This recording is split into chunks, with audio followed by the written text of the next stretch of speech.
Hey guys, it's me Sine. I'm going to do my controversial parenting tag today.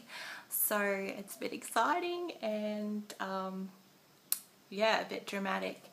I've noticed that a lot of YouTube mummies have done this lately, and it seems so interesting, and it's really cool to see other people's opinions and stuff like that.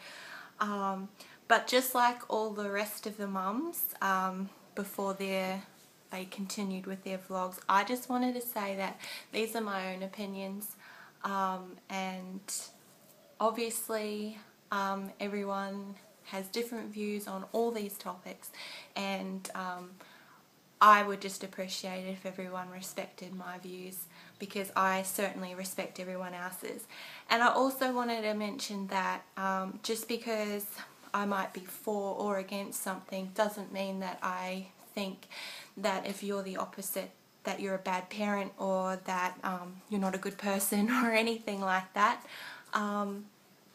Yeah, I don't expect people to follow what I believe or anything like that. I'm really against people that push their own beliefs on people. And yeah, so the first, I've just got it written down, the first hot topic is pro-life versus pro-choice, which is obviously one of the most controversial topics with the whole parenting tag. I am pro-choice on this one, but I do have varying views. I believe that everyone yeah, can make their own decisions on what they do with their body. I think there comes a time when abortion and stuff is not right. For instance, like, there's a cut-off time in Australia which is about 12 to 13 weeks. I think after that it's considered an actual, child, baby, viable fetus. And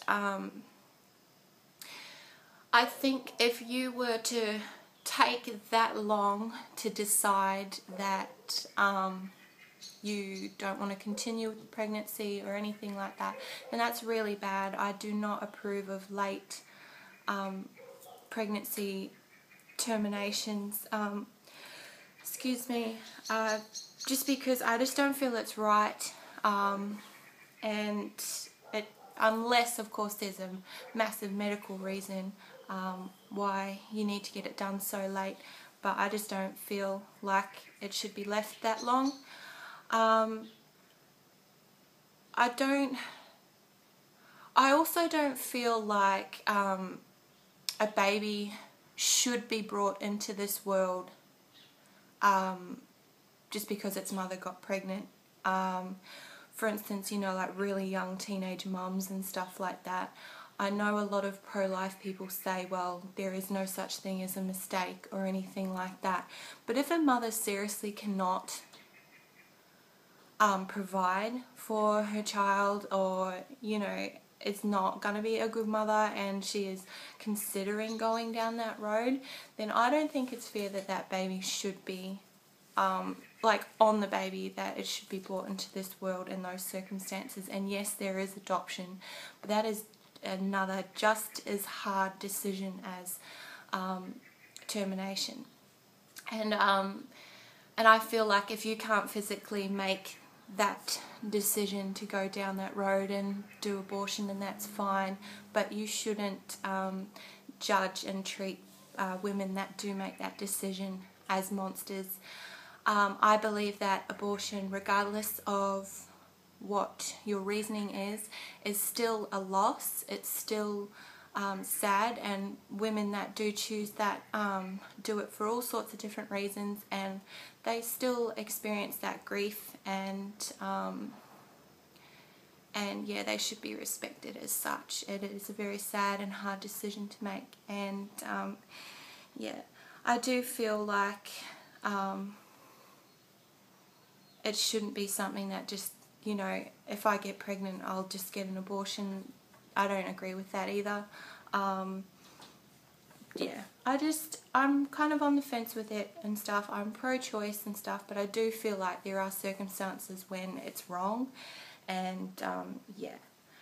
The next one is baby wearing, and if you didn't know what that is, there's a lot of baby carriers on the market, such as like the baby born and everything like that, where you carry the baby on you.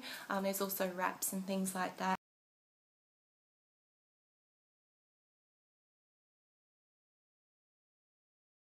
And it's a trend among quite a lot of mothers to do the whole baby wearing thing. I don't think that that's controversial at all. I don't even know why that's on the list.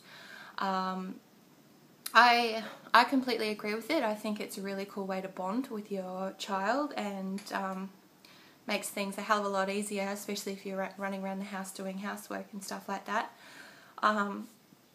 I personally wouldn't mind giving it a go.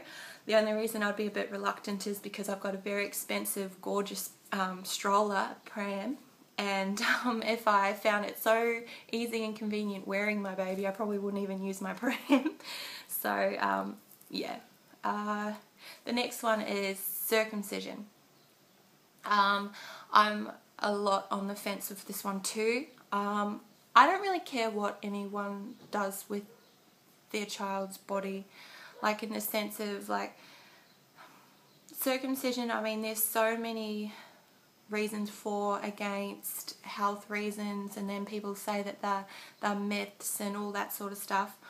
I do agree that it shouldn't be routine anymore, and I don't think it is in Australia, and I'm not too sure what it is in America, but I think it used to be like routine, that they just did it to all of the babies. So I like the fact that it's not a routine thing and it's an elective choice, which is good, because you might not want to get your child circumcised, and that's good that you have the choice not to, and it's good that you have the choice to do that. I'm not going to personally say what I would do with my own child, because I don't want to put it out there what my future son's penis is going to look like. I don't think that's really appropriate, and it's not something I'm going to put all over the internet. But you know, I kind of agree with circumcision in the sense of I agree with the medical benefits of it, and I also agree with the people that are against it. So I'm kind of like on the fence about the whole circumcision thing. The next one's adoption. I don't know why that's controversial either. I don't understand why anyone would be against that or think that it's not a good... Oh, I got a message from my boyfriend. I'll have to message him back shortly. Yeah, I don't know why anyone would be against that. I think adoption is gorgeous, an amazing thing. Option available for people that cannot conceive by themselves, and for people that also don't want to go down the route of abortion and things like that. I totally respect people that adopt and also choose to adopt out. Good on them. They're obviously making a really good decision for themselves and their child, and it also gives someone else the opportunity to experience this amazing thing that I'm going through, and I'm lucky enough to be able to go through so easy. The next one's baby piercing. I agree with baby piercing. I don't think there's anything wrong with it. It's definitely a few, like I've noticed on a few controversial parenting tags, some people have made mentioned comparisons between circumcision and baby piercing. I don't think there's any comparison between the two. It's a piercing, a hole in your ear. It is not removing an earlobe or anything like that. I do believe, however, there is an age where it can look really tacky. I think like tiny babies, like, I don't know, under 6 months old or under a year old or something, it can look really tacky and gross, and because it is kind of like a grown-uppy thing. So yeah, but I kind of support it in the sense of you know, you get them done really early, and you know, they heal and stuff, and then by the time the child wants to put cute ones in, it's already healed, it's not going to hurt, and that sort of stuff. Sorry, I keep getting reflux. The next one is the cry it out method. I don't think there's anything wrong with the cry it out method.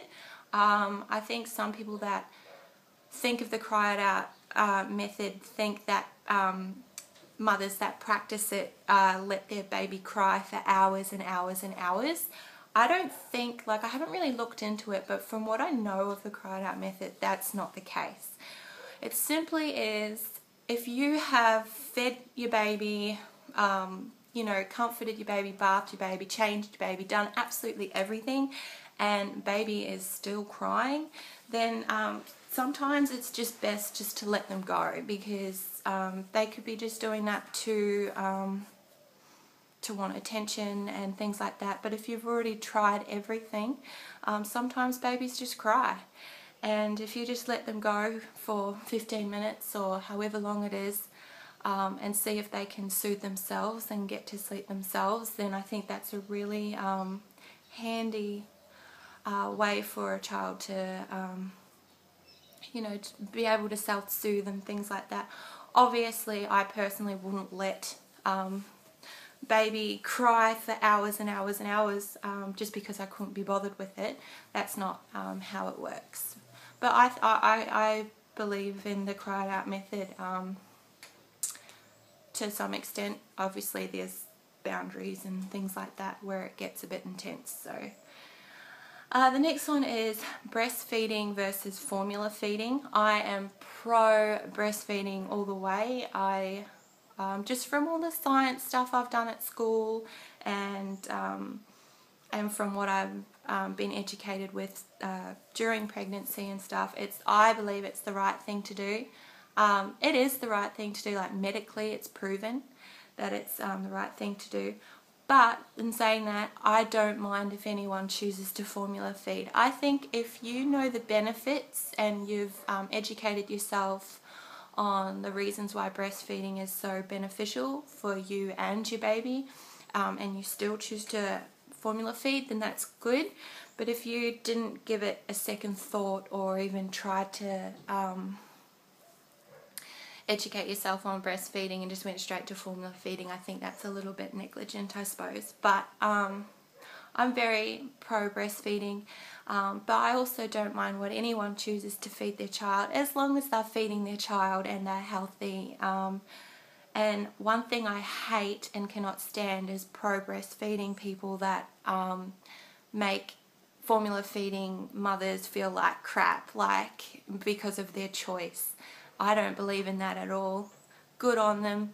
They're doing the right thing for them, and there's no need to make them feel like crap. There's tons of reasons why people choose to formula feed, and sometimes they can't breastfeed.